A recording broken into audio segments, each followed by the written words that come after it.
আগের যুগে ঘোড়া দৌড় হইতো। তো মিশর যখন স্বাধীন হয়, তো আমর ইবনুল আস রাদিয়াল্লাহু তাআলা আনহু সেনাপতি ছিলেন। তো ঘোড়ার দৌড় চলতেছিল। আমর ইবনুল আস রাদিয়াল্লাহু তাআলা আনহু মাত্র স্বাধীন হয়েছে। নতুন নতুন স্বাধীন হলে তো কিছু এলোমেলো থাকেই, ঠিক না?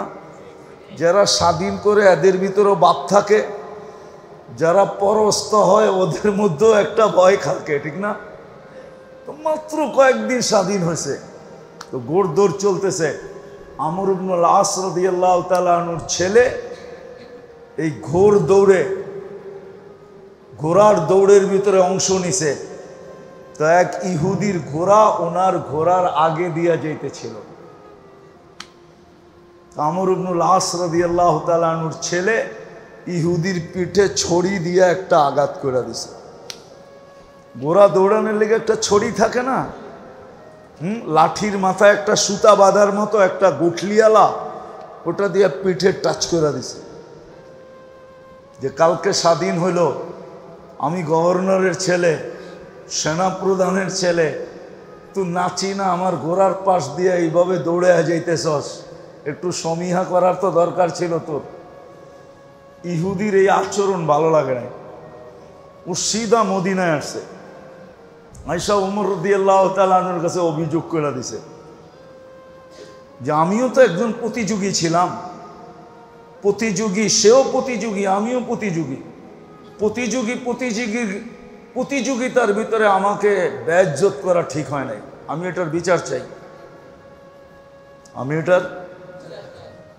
এটার বিচার চাই। ওমর রাদিয়াল্লাহু তাআলা আনহু চিঠি লিখছেন আমর ইবনে আস রাদিয়াল্লাহু তাআলা আনহুকে যে তুমিও আসবা, ছেলেকেও নিয়ে আসবা। তো চিঠি পায়া উনি বুঝা ফেলছেন যে কাহিনী মনে হয় কিছু ঘটে গেছেন, নাইলে এরকম ডাকা কেন ডাকবে। তো আয়েশা যখন দরবারে ঢুকতেছেন, উনি চিনে নাই, ছেলে চিনা ফেলছে, এটা তো ওই ইহুদি দাঁড়ায় আছে, মনে হয় ওই কিছু অভিযোগ করে দিছেন। তো ঢুকার পরে বলছে ইহুদিকে বলো তোমার অভিযোগ কি। তো অভিযোগ বলার পরে সিদ্ধান্ত শুনাইতেছেন, অদরিবহু কামা দরাবাকা, তোরে যেরকম মারছে এরকম মার, দরবারের মধ্যে মার। অখজুলহু কামা খাজালাকা, তোরে যেরকম বেইজ্জত করছে মদিনাবাসী সব সামনে, কারণ ওইখানে তো দরবার মানে মসজিদে নববীর বারিন্দায় হতো, পুরা মদিনা জমা, যেরকম বেইজ্জত করছে এরকম কর। তো ইহুদি মুস্কি হাসি দিয়া বলতেছে, না মারবো না, বেইজ্জত করব। আমার দেখার বিষয় ছিল, শুনতাম মুসলমানদের আমিরুল মুমিনিন বড় ন্যায় প্রায়ণ, এত ক্ষুদ্র বিষয় নিয়ে এরকম ইনসাফ করবে এটা আমার ধারণাই ছিল না। হাতটা বাড়ান, মুসলমান হই। কত ক্ষুদ্র জিনিস তাকে মুসলমানে ঢুকায় দিছে। আজকে আমাদের উপরে আঙ্গুল উঠে, সারা দুনিয়া মুসলমানের উপরে আঙ্গুল উঠায়। রাসূলুল্লাহ সাল্লাল্লাহু আলাইহি ওয়াসাল্লাম যেই দিন দুনিয়ার থেকে চলে যান, ওই মুহূর্তে উমর রাদিয়াল্লাহু তাআলা আনহু সবচেয়ে বেশি ব্যথিত ছিলেন। উনি খোলা তলোয়ার নিয়ে বলতেছিলেন, যে বলবে আল্লাহর রসুল মারা গেছে আমি তার স্যার উচ্ছেদ করব। কিন্তু উনি কোরআন জানতেন, মুখস্থ ছিল। কিন্তু আবু বকর সিদ্দিক রাদিয়াল্লাহু তাআলা আনহু আয়েশা যখন কোরআনের এক আয়াত পড়ছেন, ওমা মুহাম্মাদুন ইল্লা রাসূল কদ খালাত মিন ক্বাবলিহির রুসুল ফাইন মাতা, যখন এই আয়াত পড়ছেন তিনি হাঁকুরা তাকায় বলতেছেন, আমার মনে হয় আমি এই মাত্রই শুনলাম, এর আগে কখনো শুনি নাই। বিলকুল ঠান্ডা হয়ে গেছেন। আমাদেরকে শিক্ষা দিছেন, দ্বীনি কথা যখন শুনবো, এই জন্য তাবলিগের উসুলের ভিতরে একটা কথা বারবার মুরব্বীরা বলেন যে দিলের পেলা খালি করে বসো। যা আছে সব বাইরে ঢাইলা দিয়ে আইসো, আর এই মজলিসে যখন বসবে যেন পেয়ালাটা বিলকুল শূন্য থাকে, তাহলে তুমি ভৈরা নিয়ে উঠতে পারবে। আর যদি পেয়ালা ভরা থাকে তাহলে হয়তো পেয়ালা হিসাবে কখনো কোনো পেয়ালায় জায়গাও থাকে না। আপনি নিবেন তো নিবেন কোথায়, উচ্ছায় পড়া যাবে, ঠিক না? এই জন্য আমাদের সমাজে দেখা যায় সব মানুষই বলে মুই কি কম বুঝি, মোরে বুঝাইতে হইবে। বরিশালের হুজুর রাগ হয়ে যাবে, তো বরিশালের প্রবাদ বাক্য মুই কি কম বুঝি, মোরে বুঝাইতে হইবে। আপনি যদি বুঝেন তাহলে আর বুঝ ভিতরে ঢুকবে না। এই জন্য তৃতীয় আদব হইল পেয়ালাকে বিলকুল শূন্য করে বসা, তাইলে কথা কাজে দিবে। যাক, আশা করি এই তিনটা আদব আমরা পুরা করব। যত বেশি মনোযোগ দিয়ে শুনতে পারি, পরিবেশকে যত বেশি শান্ত রাখতে পারি, নির্জুম রাখতে পারি, নড়াচড়াও যেন না হয়। আর তৃতীয় হইল নিজে কিচ্ছু জানি না, আমি বিলকুল এই মুহূর্তে অজ্ঞ, আমি কিচ্ছু জানি না। এইভাবে যখন শুনবো, এই তিন আদবকে পুরা করা যখন শুনবো, তো ইনশাআল্লাহ সুম্মা ইনশাআল্লাহ আশা করি কিছু নিয়ে উঠতে পারবো। দিলের ভিতরে আসর হবে, জীবনের ভিতরে রং ছড়াবে, রং।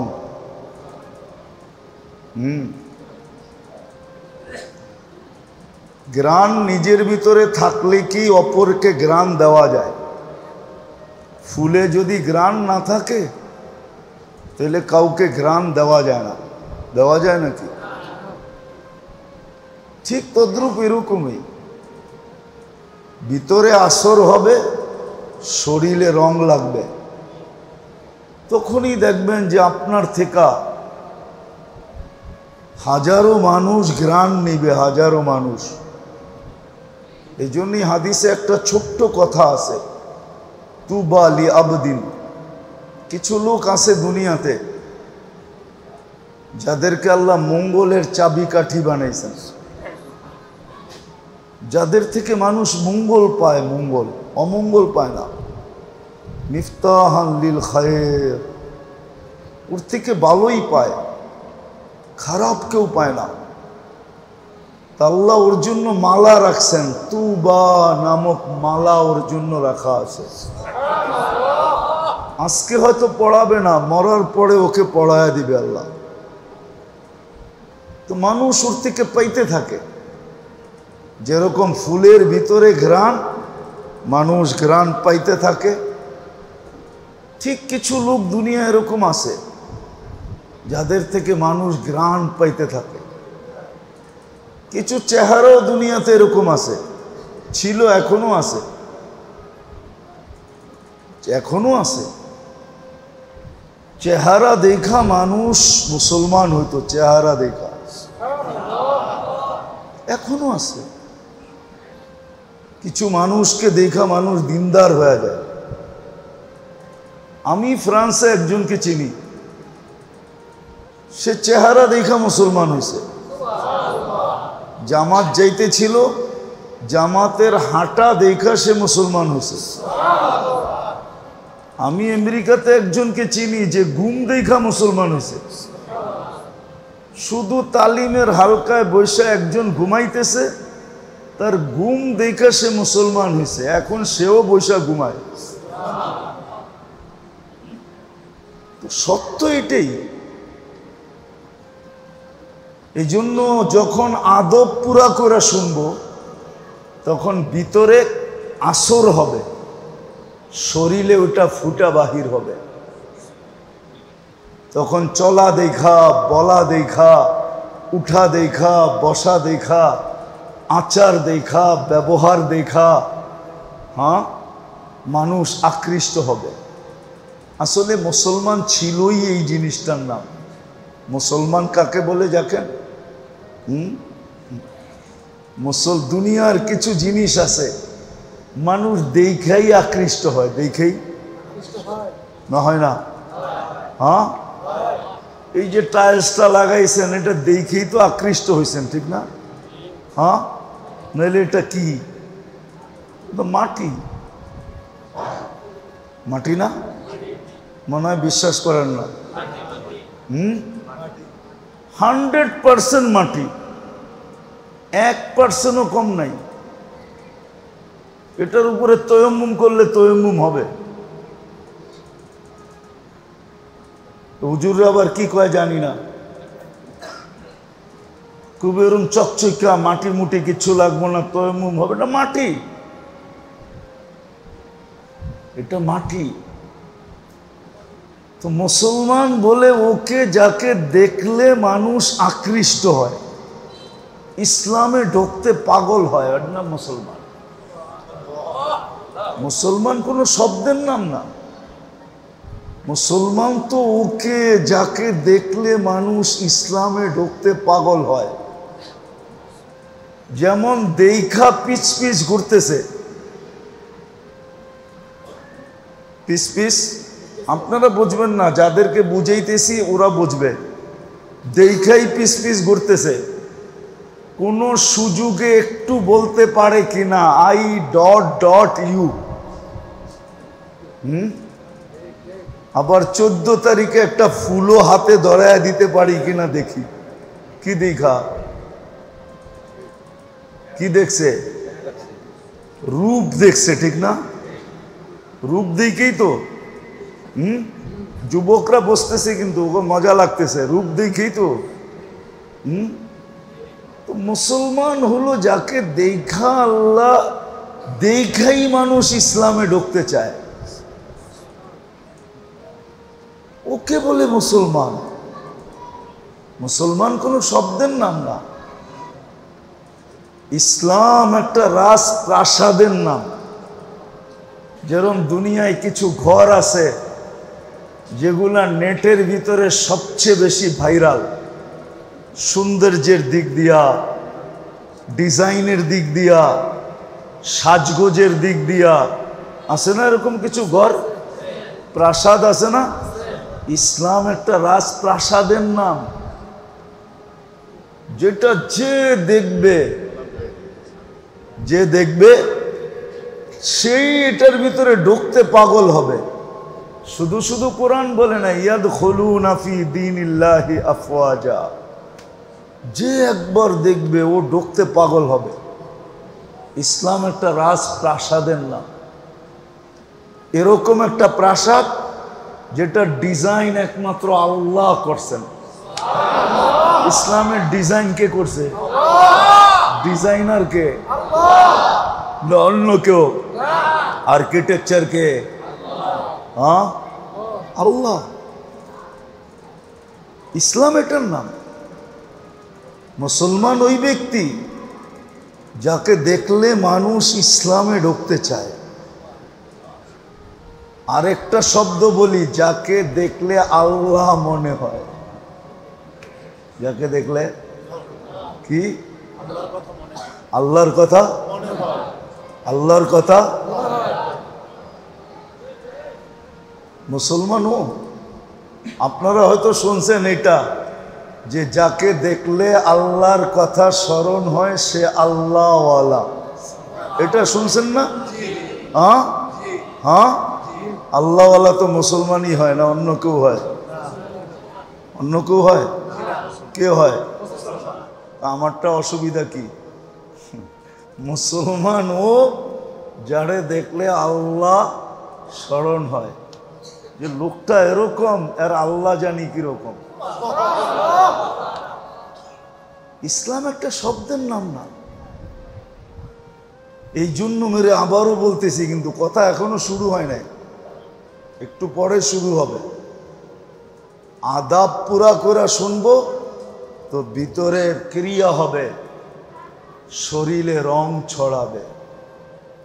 আজকে আফসোস তো এটাই, আফসোস তো এটাই, যাকে দেখা আল্লাহ চিনা যেত যাকে দেখা আল্লাহ স্মরণ হইতো, যাকে দেখা আল্লাহ চিনা যেত, যাকে দেখা আল্লাহর পরিচয় পাওয়া যেত, যাকে দেখা আল্লাহর সন্ধান পাওয়া যেত, যেই ইসলাম দেখলে রাজপ্রাসাদ পর্যন্ত হার মাইনা মানুষের ভিতরে ঢুকতে পাগল হয়ে যেত, আজকে সারা দুনিয়া ওই মুসলমানের উপরে আঙ্গুল উঠায়।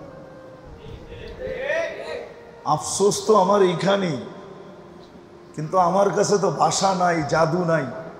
যদি থাকতো এরকম, তাহলে আমি দুনিয়াকে বুঝাইয়া ছেড়া দিতাম যে মুসলমান কি জিনিস আর ইসলাম কি জিনিস। কিন্তু ভাষাও নাই, জাদুও জানি না। আজকে মুসলমান দেখা মানুষ আঙ্গুল উঠায়, ঠিক না? না উঠায় না? উঠায় না? সবচেয়ে বেশি দুনিয়ার আঙ্গুল কার উপরে? হ্যাঁ, বিজাতি তো উঠায় উঠাই, এমনকি মুসলমান পর্যন্ত মুসলমানের উপরে আঙ্গুল উঠায়। বিজাতি তো অন্ধ হয়েছেই, এমনকি মুসলমানও অন্ধ হয়ে গেছে। আফসোস তো এইখানেই। অথচ মুসলমান তো ছিল ওই ব্যক্তি যাকে দেখলে আল্লাহ চিনা যেত, যাকে দেখলে আল্লাহ স্মরণ হতো, যাকে দেখলে আল্লাহর পরিচয় পাওয়া যেত। ইসলাম তো ওই ধর্ম, ইসলাম তো ওই ধর্ম। আপনি একটা চিন্তা করেন, পিছনের একটা উদাহরণ দেই।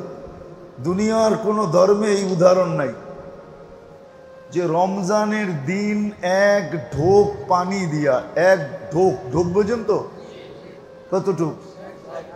এক বোতল, ঠিক না? হাফ লিটার, 250, তাও না, কতটুক? এতটুক, ঠিক না? এতটুক পানি দিয়া যে রোজা খোলাবে কোন রোজাদারকে, তার বিনিময়ে আল্লাহ যে পানি পান করাইলো তাকে রোজার পুরা সওয়াব দিবে, জাহান্নাম থেকে মুক্ত দিবে, জান্নাত তার হাতে লেখা দিয়া দিবে। বলেন, দুনিয়ার কোনো ধর্ম এই কথা বলতে পারবে? বানায়া বলতে পারবে, কিতাব দেখায় বলতে পারবে না। ওর ধর্মের কিতাব দেখায় বলতে পারবে না। আমরা 2-4টা কিতাব পড়ছি বিভিন্ন ধর্মের, মেন বুক পড়া দেখছি। বানায়া বলতে পারবে, কিন্তু কিতাব খুলা বলতে পারবে না। আর আমরা হাদিস খুলা বইলা দিতে পারবো আল্লাহ রসুল বলছে। ইসলাম তো ওই ধর্ম ছিল, ইসলাম ওই ধর্ম ছিল। মুসলমান ওই ব্যক্তি ছিল যে যাকে দেখলে আল্লাহ স্মরণ হতো, আল্লাহর পরিচয় পাওয়া যেত। আর একটা বললে মনে হয় হুজুর রোষ হইতে পারবে না, মানবে না আমার কথা। যাতে দেখলে ডাইরেক্ট তার ভিতরে আল্লাহ দেখা যেত। আল্লাহ যদি এটা কোত্থেকে বললেন, তো আল্লাহ কেন কোরআনে বলল আইনামা তুয়াল্লু ফাসাম্মা ওয়াজহুল্লাহ, যেদিকে তাকাবি ওদিকে আমাকে দেখবি। তো মুসলমানকে দেখা ও ভিতরে আল্লাহ দেখতো, যেটার ভিতরে আল্লাহ বয়ে রয়েছে ওই যে দেখা যায়। মুসলমান তো ও ছিল, ইসলাম তো ওই প্রাসাদ ছিল। কিন্তু আজকে আফসোস, দুনিয়ার সবচেয়ে বেশি আঙ্গুল মুসলমানের উপরে। আমার আসল কথায় চলে আসছি, 2 কারণে এটা, আর তৃতীয় কোনো কারণ নেই। কথা কিন্তু লম্বা হবে না, 8টার ভিতরে শেষ হয়ে যাবে। 2 কারণে, শুধু 2টা কারণ। কোন কবি লিখছিলেন, বড় সুন্দর লিখছিলেন, যদিও কথাটা উর্দুতে, ইস ঘর কো আগ লাগি হ্যায় ইস ঘর কে চিরাগ সে। প্রত্যেক ঘরেই আগুন লাগে ওই ঘরের আগুন দিয়েই, ঠিক না?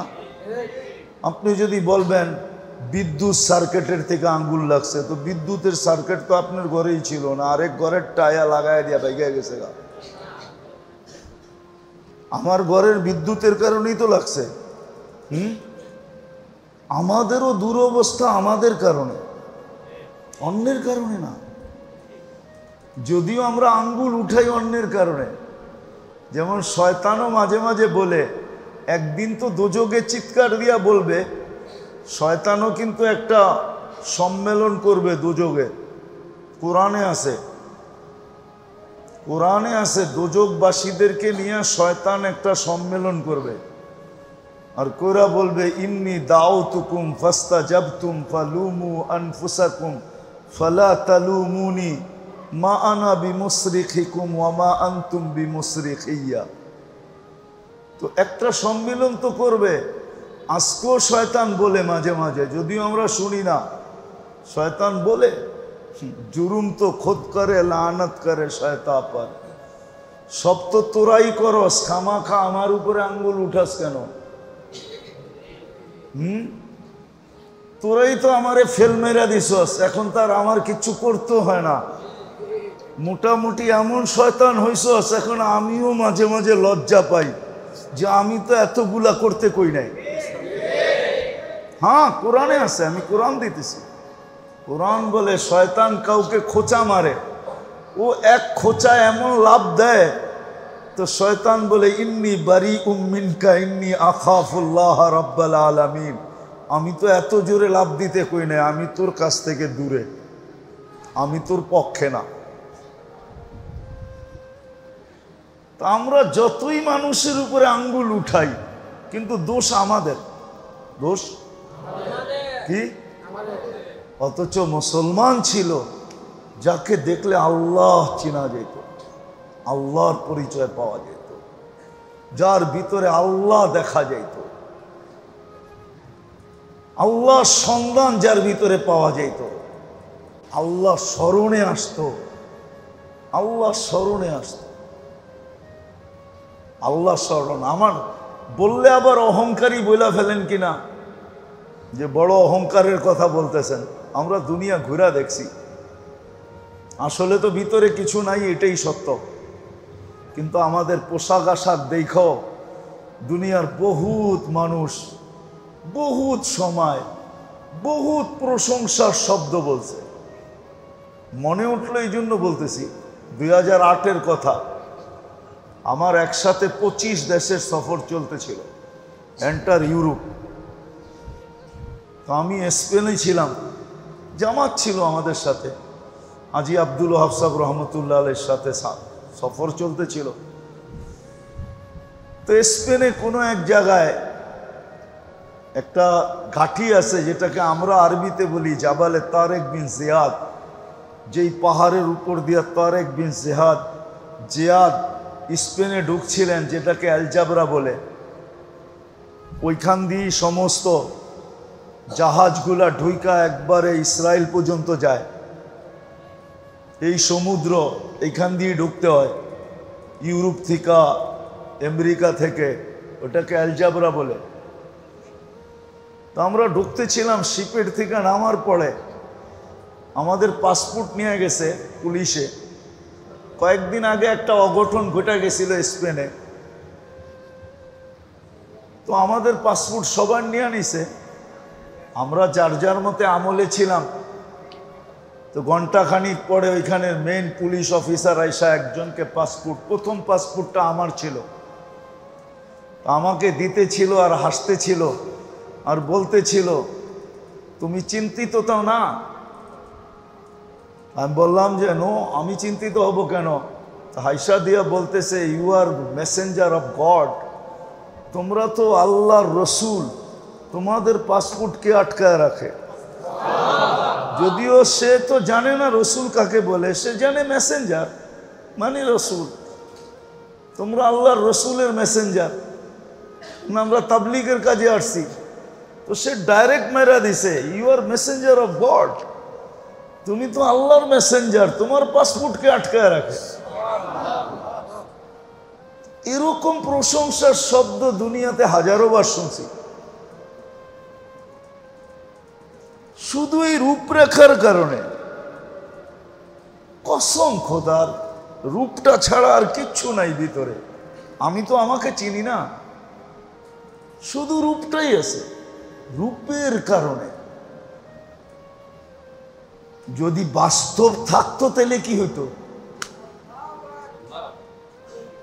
কিন্তু আজকে মুসলমানের উপরই আঙ্গুল সবচেয়ে বেশি। আমি আসল কথায় চলে আসছি, কারণ মাত্র দুইটা। কয়টা? দুই কারণে মুসলমান একটা তো করছে বটে, কিন্তু আরেকটা করে নাই। একটা করছে, দুনিয়ায় বসবাসের জন্য পরিবেশ করা দরকার। এই পরিবেশ তো মুসলমান করছেন, দুনিয়ার সাথে পাল্লা দিয়ে এই পরিবেশ তো করছেন। ভালো মতে বুঝেন, কিন্তু বসবাসের উপযোগী দুনিয়ার সাথে পাল্লা দিয়ে এই পরিবেশ তো করছি না? করতেছি না? করছি এবং করতেছি না? হ্যাঁ হ্যাঁ, নাহলে আপনাকে রূপগঞ্জের অর্ধেকের বেশি বরাট হইল কেমনে? ঠিক না? বসবাসের জন্যই তো পরিবেশ করতেছি, ঠিক না? না মনে হয় বোঝেন নাই? কেউ আবার রাগ হয়ে গেলেন নাকি? রাগ হয়ে গেলেন? আজ থেকে 50 বছর আগের রূপগঞ্জের চিত্র কি ছিল? অরিজিনাল বাসিন্দারা বলতে পারবো এখানের চিত্র কি ছিল। বর্ষার চিত্র কি আর নন বর্ষার চিত্র কি, ঠিক না? দুটোই তো চিত্র হইতো। 6 মাস এক চিত্র, 6 মাস আরেক চিত্র, ঠিক না? হ্যাঁ, এখন তো রূপগঞ্জের রূপই পাল্টায় গেছে, ঠিক না? হ্যাঁ, আসলে রূপ এখন বাহির হইতেছে। এতদিন মাটির নিচে ছিল, এখন রূপগঞ্জের রূপ ফুটা উপরে বাহির হয়েছে। তো মুসলমান তো বসবাসের পরিবেশকে বানাইলো, পাল্লা দিয়া বানাইলো। আমার কথাটা ভালো মতে বোঝেন, আমরা কিন্তু পাল্লা দিয়া বসবাসের পরিবেশ বানাইতেছি। একসে এক ঘর সুন্দর, একসে এক ফার্নিচার সুন্দর, একসে এক আসবাবপত্র সুন্দর, একসে এক কোয়ালিটি ভাই কাপড় চোপড়, খাওয়া লওয়া। কোন গ্রাম আছে যেই গ্রামে ফাস্টফুড না পাওয়া যায়? কোন গ্রাম আছে যেই গ্রামে চাইনিজ না পাওয়া যায়? কোন গ্রাম আছে যেখানে দামি স্বামী জিনিস না পাওয়া যায়? সব পাওয়া যাইতেছে, ঠিক না? সব মিলতেছে, সব পাওয়া যাইতেছে, সব মিলতেছে, সব পাওয়া যাইতেছে। এটা তো পাল্লা দিয়া করতেছি। কিন্তু আফসোস, মুসলমান আরেকটা জিনিস করেন নাই। বলতেছি, যদি আরেকটা জিনিস করত, আমি এই পরিবেশের বিরুদ্ধে না। আপনি ভাববেন যে আমি বুঝি পরিবেশের বিরুদ্ধে বলবো। না না না, মুসলমান থাকার জন্য বসবাসের পরিবেশ তো পাল্লা দিয়া বানাইতেছে, এতে কোনো নিষিদ্ধ না। সম্পদ দিছে, অর্থ দিছে, বানাইতে পারে, কিন্তু আরেকটা পরিবেশ মুসলমানের করা দরকার ছিল। আজকে ওই পরিবেশ না থাকার কারণে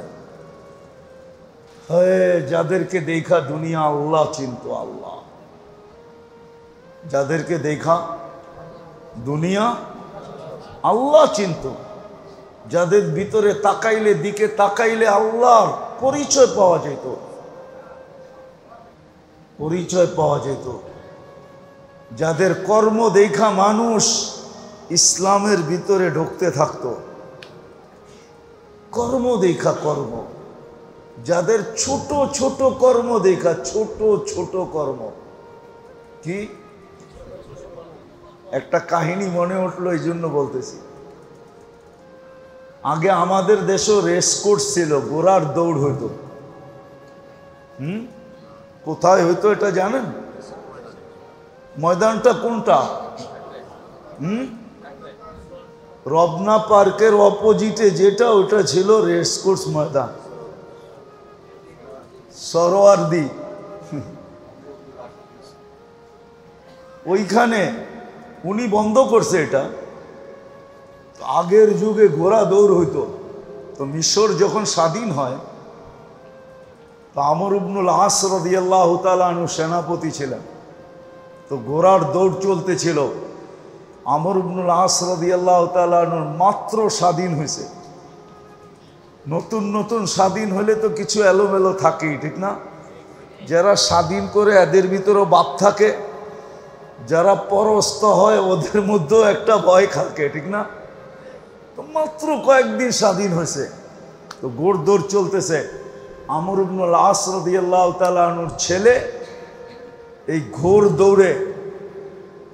ঘোড়ার দৌড়ের ভিতরে অংশ নিছে। তো এক ইহুদির ঘোড়া ওনার ঘোড়ার আগে দিয়া যাইতেছিল।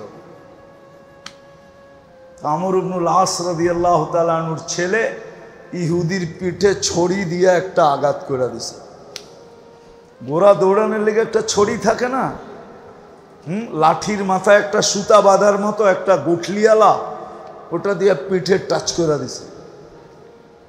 যে কালকে স্বাধীন হইল, আমি গভর্নরের ছেলে, সেনাপ্রধানের ছেলে, তুই নাচি না আমার ঘোড়ার পাশ দিয়ে এইভাবে দৌড়ে যাইতেছস, একটু সমীহা করার তো দরকার ছিল তোর। ইহুদির এই আচরণ ভালো লাগে না। ও সিধা মদিনায় আসছে, আয়েশা ওমর রাদিয়াল্লাহু তাআলা আনহুর কাছে অভিযোগ করে দিছে যে আমিও তো একজন প্রতিযোগী ছিলাম, সেও প্রতিযোগী, আমিও প্রতিযোগিতার ভিতরে আমাকে বেইজ্জত করা ঠিক হয় নাই। আমি এটার বিচার চাই, আমি এটার বিচার চাই।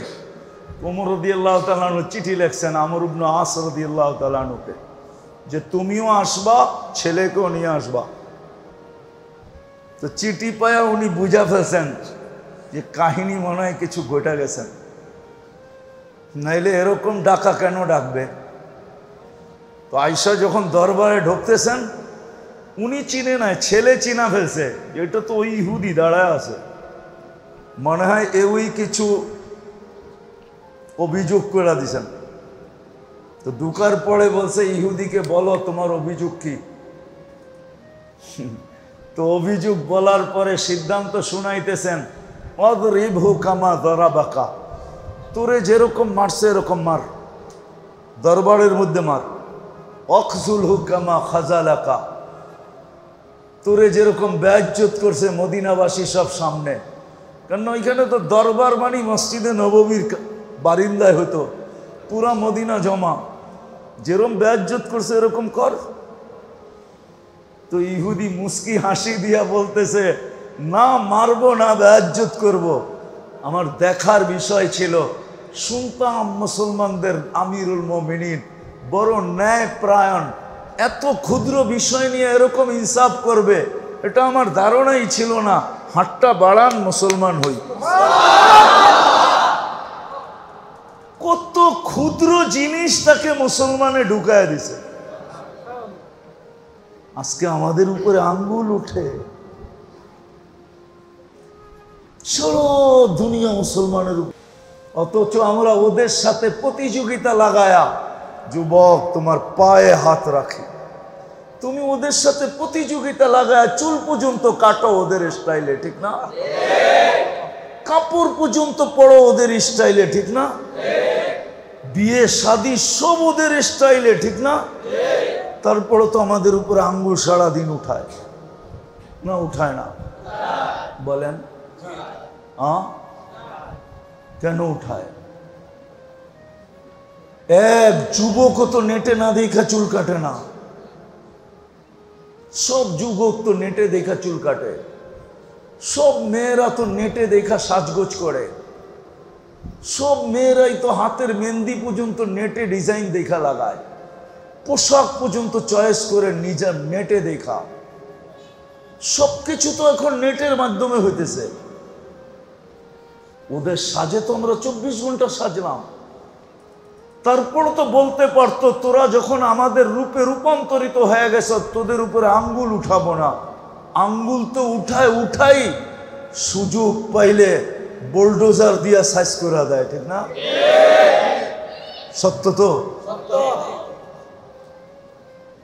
আজকে আমরা বসবাসে তো ওদের সাথে প্রতিযোগিতা করতেছি, পোশাক আশাকে করতেছি, রূপরেখায় করতেছি। আমি এটা নিয়ে বিরোধিতা দেখাইতেছি না, কিন্তু হ্যাঁ, শুধু বসবাস উপযোগী বানাইলেই মুসলমানদের যথেষ্ট ছিল না, আরো একটা করণীয় ছিল।